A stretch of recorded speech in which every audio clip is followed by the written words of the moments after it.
आलोचक के सामने रूबरू करा रही हूँ।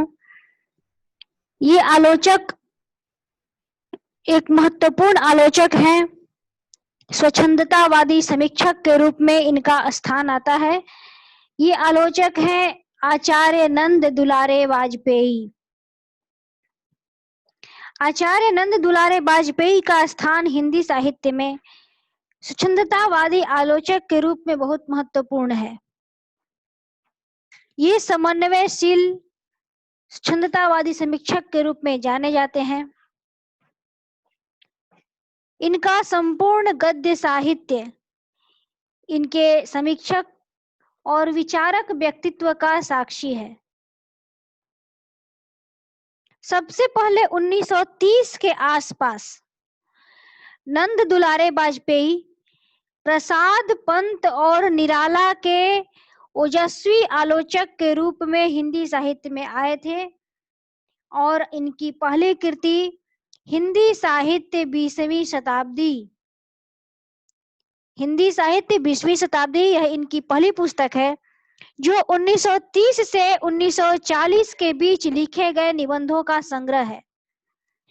इसने सर्वप्रथम हिंदी जगत का ध्यान अपनी ओर आकृष्ट किया और उसके बाद से ये एक समर्थ आलोचक और विवेचक के रूप में साहित्य में प्रतिष्ठित हो गए। उस समय ये नंद दुलारे वाजपेयी जी सिर्फ प्रगल्भ भावान्वेष को महत्व देते हुए बहुत कुछ अपनी वैयक्तिक रुचि को ही निर्णायक मानकर चल रहे थे। 1940 ईस्वी में इनकी दूसरी कृति जयशंकर प्रसाद प्रकाशित हुई। अब तक वाजपेयी जी में एक वस्तुन्मुखी दृष्टि का विकास हो चला था और इनको नीतिवादिता और शास्त्रीयता के स्थान पर आनंदवादी और स्वच्छंदतावादी दृष्टिकोण अधिक मर्मस्पर्शी लगा। इसके बाद इनकी तीसरी पुस्तक प्रेमचंद प्रकाशित हुई। इसमें इनकी दृष्टि अधिक संतुलित है और इसमें इन्होंने प्रेमचंद के सबल पक्ष को सराहा है। आधुनिक युग के साहित्य विकास का मूल्यांकन करने वाली इनकी चौथी कृति आधुनिक साहित्य 1950 ईस्वी में प्रकाशित हुई। इसमें इनका आलोचक व्यक्तित्व बहुत अच्छी तरह से और अधिक भव्य रूप में निखर कर सामने आया है। इनकी समीक्षा दृष्टि व्यापक हुई है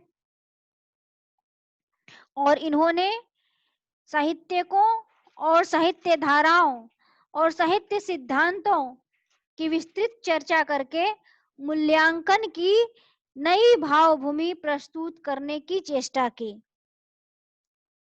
1955 में इनकी एक और महत्वपूर्ण समीक्षा कृति प्रकाशित हुई, नया साहित्य नए प्रश्न।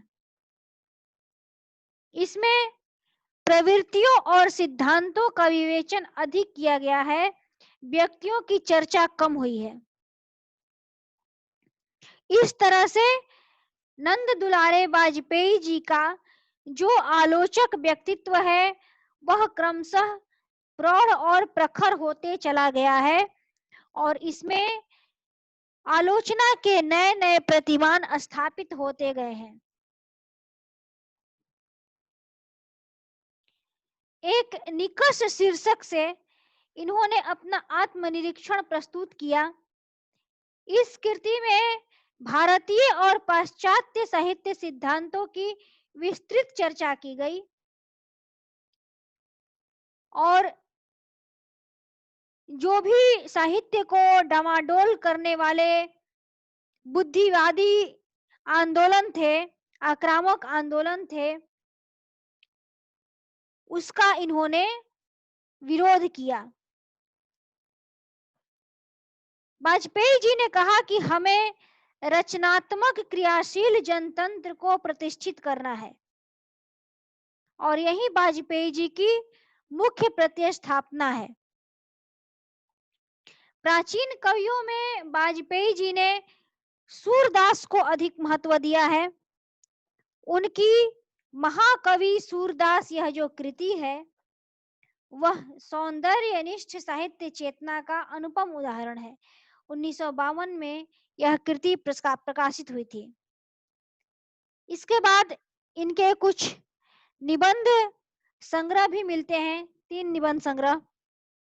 राष्ट्रभाषा की कुछ समस्याएं 1961 ईस्वी में, राष्ट्रीय साहित्य तथा अन्य निबंध 1965 ईस्वी में, और प्रकीर्णिका 1965 ईस्वी में। एक अन्य कृति महाकवि निराला भी 1965 ईस्वी में ही प्रकाशित हुई। महाकवि निराला में महाकवि की जीवनी, व्यक्तित्व, उनकी कृतियां, काव्य विकास, काव्य रूप, काव्य भाषा, कला, दार्शनिकता आदि अध्यायों में एक एक की सर्वांगीण समीक्षा हुई है। जैसे कि एक अध्याय में उनकी जीवनी की समीक्षा हो गई, उनके व्यक्तित्व की समीक्षा हो गई, उनकी कृतियों की समीक्षा हो गई, उनके काव्य विकास की समीक्षा हो गई, काव्य रूप की समीक्षा हो गई। इस तरह से एक एक अध्याय में एक एक की समीक्षा हुई है। इसमें इन्होंने एक अध्याय में प्रसाद और निराला का तुलनात्मक मूल्यांकन भी किया है।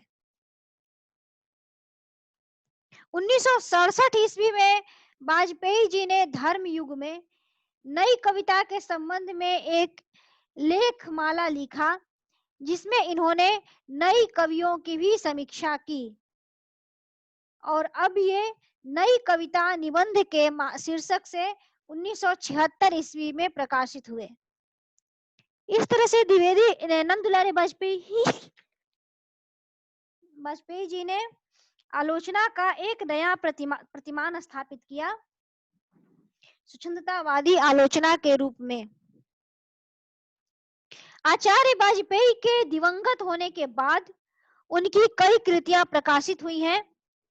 इनमें कवि सुमित्रा नंदन पंत 1976 में, रस सिद्धांत 1977 में, साहित्य का आधुनिक युग 1978 में, आधुनिक साहित्य सृजन और समीक्षा 1978 में, और रीति तथा शैली 1969 में विशेष रूप से उल्लेखनीय है।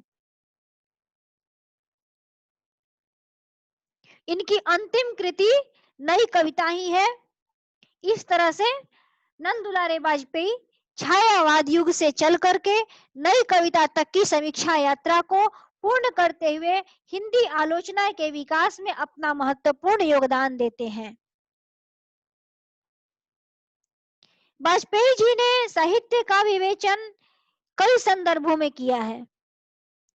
राष्ट्रीय साहित्य, साहित्यकार का दायित्व, समाज और साहित्य, सामयिक परिवेश, साहित्य और सामाजिक जीवन आदि कई निबंधों में साहित्य के संबंध में वाजपेयी जी का विचार व्यक्त हुआ है। ये विचार एक केंद्रीय आस्था, मानव जीवन की मार्मिक एवं स्वस्थ चेतना से जुड़े हुए हैं। वाजपेयी जी साहित्य की परिभाषा देते हुए कहते हैं, विकासशील मानव जीवन के महत्वपूर्ण या मार्मिक अंशों की अभिव्यक्ति, यही साहित्य की मोटी परिभाषा हो सकती है। अर्थात मानव जीवन ही साहित्य या काव्य की वस्तु होता है। जीवन कल्पना के माध्यम से साहित्य में आता है। जीवन जो हम जी रहे हैं उसमें तो वह तो अनुभव से प्रमाणित होता है, लेकिन जब वह साहित्य में आता है तो कल्पना के द्वारा आता है। कल्पना ही काव्य या साहित्य का नियामक तत्व है, उसी से साहित्य बनता है। कल्पना भावाश्रित होती है, भाव पर आधारित होती है। इस प्रकार साहित्य भी भाव पर आधारित होता है। साहित्य में रूप और वस्तु एक दूसरे से अभिन्न और परस्पर जुड़े हुए होते हैं। रूप यानी कि कला, उसके शिल्प शैली और भाव। रूप या कल्पना का उन्मेष स्वप्न, दीवा स्वप्न, बाल कल्पना और साहित्य सभी में होता है। साहित्य में नंद दुलारे वाजपेयी जी ने 7 जिज्ञासाओं को स्थापित किया है और इसे सप्तसूत्री जिज्ञासाएं कहा गया है, जिसके माध्यम से इन्होंने साहित्यिक मान्यताओं में पाश्चात्य और भारतीय दृष्टिकोण का समन्वय किया है। कल्पना को काव्य का नियामक तत्व मानना और उसके द्वारा रचित साहित्य को सौंदर्य दृष्टि कहना पाश्चात्य दृष्टिकोण की स्वीकृति है और इस सृष्टि का उद्देश्य लौकिक या अलौकिक आनंद की उपलब्धि बताना भारतीय रस सिद्धांत को मान्यता देना है, क्योंकि रस आनंद रूप ही है। वाजपेयी जी ने कहीं और कहा भी है कि साहित्य की आत्मा रस अंततः क्या है। वह रस को परिभाषित करते हैं, वह मानव मात्र की वह आनंदात्मक प्रतिक्रिया है जो श्रेष्ठ साहित्य को पढ़कर उसे उपलब्ध होती है। हम जब किसी श्रेष्ठ साहित्य को पढ़ते हैं तो स्वाभाविक रूप से हमारा मन बहुत प्रसन्न हो जाता है। हम एक अवर्णनीय आनंद में चले जाते हैं। जब हम सूरदास के किसी पद को पढ़ते हैं तो हमें एक अद्भुत सुख की प्राप्ति होती है। क्यों? इसीलिए कि उसमें जो रस है वो ब्रह्मानंद सहोदर का, रुचि रस को ब्रह्मानंद सहोदर कहा गया है। इसलिए श्रेष्ठ साहित्य को पढ़ने पर मिलने वाला आनंद भी ब्रह्मानंद सहोदर के समकक्ष ही होता है। मान लीजिए कोई सूरदास का यह पद पढ़े, जसोदा हरि पालने झुरावे, हल रावे दुलरावे मल्हावे, जोई सोई कछु गावे, मोरे लाल को आऊ निंदरिया, काहे न आनी सुलावे, तू काहे नहीं बेगी यावत, तो को कान्ह बुलावे, कबहु पलक हरि मूंद लेत है, कबहु अधर फरकावे, जो सुख सूर अमर मुनि दुर्लभ, सो नंद भामिनी पावे। इन पंक्तियों को पढ़ने पर हमारे हृदय की कली खिल जाती है, हमारे अंदर वात्सल्य का सागर उमड़ पड़ता है। ऐसा क्यों? क्योंकि एक श्रेष्ठ साहित्य में आत्मा तक को निमग्न करने की शक्ति होती है और इसी को वाजपेयी जी ने अपने इस परिभाषा में परिभाषित किया है कि साहित्य की आत्मा रस अंततः क्या है। वह मानव मात्र की वह आनंदात्मक प्रतिक्रिया है जो श्रेष्ठ साहित्य को पढ़कर उसे उपलब्ध होती है। वाजपेयी जी साहित्य के संदर्भ में पाश्चात्य और भारतीय दृष्टिकोण का ही समन्वय नहीं चाहते, प्राचीन और नवीन का भी समन्वय चाहते हैं। उनका स्पष्ट मत है कि वेद और उपनिषद से लेकर बुद्ध गांधी तक भारतीय चिंतन और जीवन दर्शन अपनी ऊर्जा से विकसित और पुष्पित होता रहा है।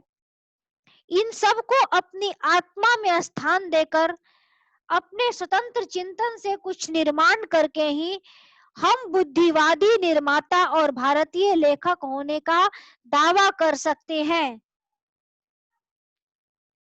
यह स्पष्ट कहते हैं कि हमें संपूर्ण स्थितियों को वेद और उपनिषद से लेकर के बुद्ध और गांधी तक के भारतीय जीवन दर्शन को अपने आत्मा में, अपने साहित्य चिंतन में स्थान देना होगा और तभी हम बुद्धिवादी निर्माता और भारतीय लेखक होने का दावा कर सकते हैं।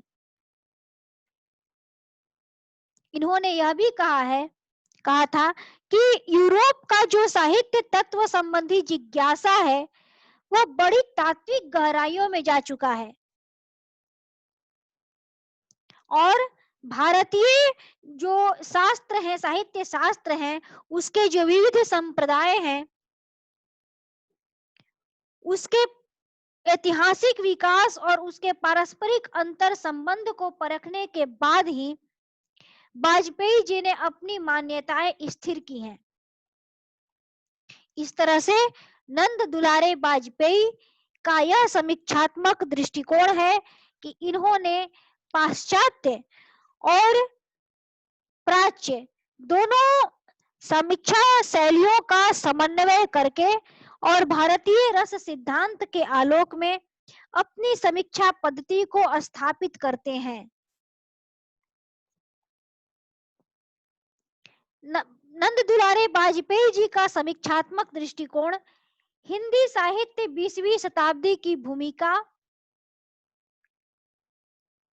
आधुनिक साहित्य की भूमिका, नया साहित्य नए प्रश्न के आरंभ में स्थापित उनके 29 पृष्ठों के निकष और उनकी सूरदास और प्रसाद की व्यवहारिक समीक्षाओं में विशेष रूप से देखने लायक है।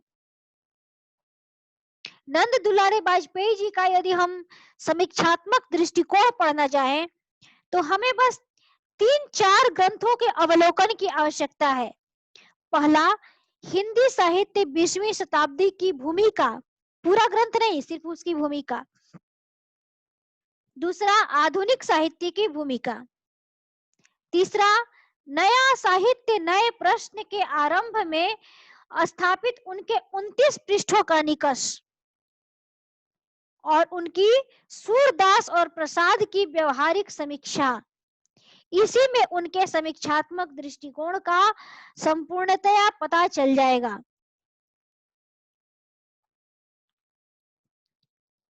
हिंदी साहित्य 20वीं शताब्दी की भूमिका में अपना दृष्टिकोण व्यक्त करते हुए वाजपेयी जी ने आलोचना संबंधी अपनी 7 चेष्टाओं की ओर संकेत किया है और यही उनकी मूल प्रतिस्थापना है जिसपे अधिकांशतः आलोचक सहमत हैं और इन्होंने साहित्य को एक स्थापना दी है। पहला, कवि की अंतर्वृत्तियों का अध्ययन, क्योंकि कवि या लेखक के अंतर्वृत्तियों का जब तक से हम अध्ययन नहीं करेंगे उसके साहित्य को हम नहीं समझ पाएंगे।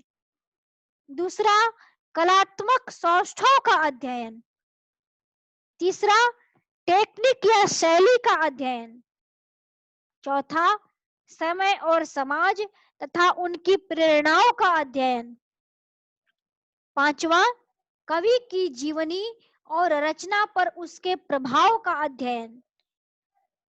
छठा है कवि के दार्शनिक, सामाजिक और राजनीतिक विचारों का अध्ययन। और सातवां है काव्य के जीवन संबंधी सामंजस्य और संदेश का अध्ययन। यही 7 चेष्टा आलोचना संबंधी, ये 7 चेष्टा है। वाजपेयी जी किसी भी कवि या लेखक की जब समीक्षा करते हैं तो इन्हीं 7 चेष्टाओं के आलोक में करते हैं। पहला क्या हम बताएं कि कवि की अंतर्वृत्तियों का अध्ययन। निराला के काव्य को समझने के लिए निराला के अंतर्वृत्तियों का अध्ययन जरूरी हो जाता है। कलात्मक सौष्ठव का अध्ययन, उनके कला का, उनके काव्य का, शैली का अध्ययन। समय और समाज था, उनकी प्रेरणाओं का अध्ययन, उनके समय में कैसा समाज था, कैसा समय था उसका अध्ययन। कवि की जीवनी और रचना पर उसके प्रभाव का अध्ययन। कवि के दार्शनिक, सामाजिक और राजनीतिक विचारों का अध्ययन और काव्य के जीवन संबंधी सामंजस्य और संदेश का अध्ययन। ये 7 मूल तत्व, यह आप लोगों को याद रखना पड़ेगा। आधुनिक साहित्य की भूमिका में ये पश्चिम के जो समीक्षा सिद्धांत हैं उसमें से 4 से ये बचने की बात करते हैं। कौन कौन से हैं? वैयक्तिक मनोविज्ञान पर आधारित, फ्रायड, यूंग और एडलर से प्रभावित समीक्षा से बचने के लिए कहते हैं ये। समाजवादी समीक्षा या मार्क्सवादी समीक्षा से बचने के लिए कहते हैं। कला विज्ञानवादी पुरानी परंपरा से बचने के लिए कहते हैं। और उपयोगितावादी तथा नीतिवादी आई रिचर्ड्स द्वारा उद्घाटित समीक्षा से बचने की बात कहते हैं। इस तरह से नंद दुलारे वाजपेयी एक समीक्षात्मक दृष्टिकोण स्थापित करते हैं हिंदी साहित्य जगत में, और इसी माध्यम से अपने साहित्य चेतना को, अपने समीक्षात्मक चेतना को स्थापित करके विभिन्न लेखकों और कवियों की समीक्षा करते हैं। आज के लिए इतना ही। अब इनके और आगे की समीक्षा पद्धतियों के बारे में, उसके सूत्रों के बारे में हम अगले क्लास में चर्चा करेंगे। धन्यवाद।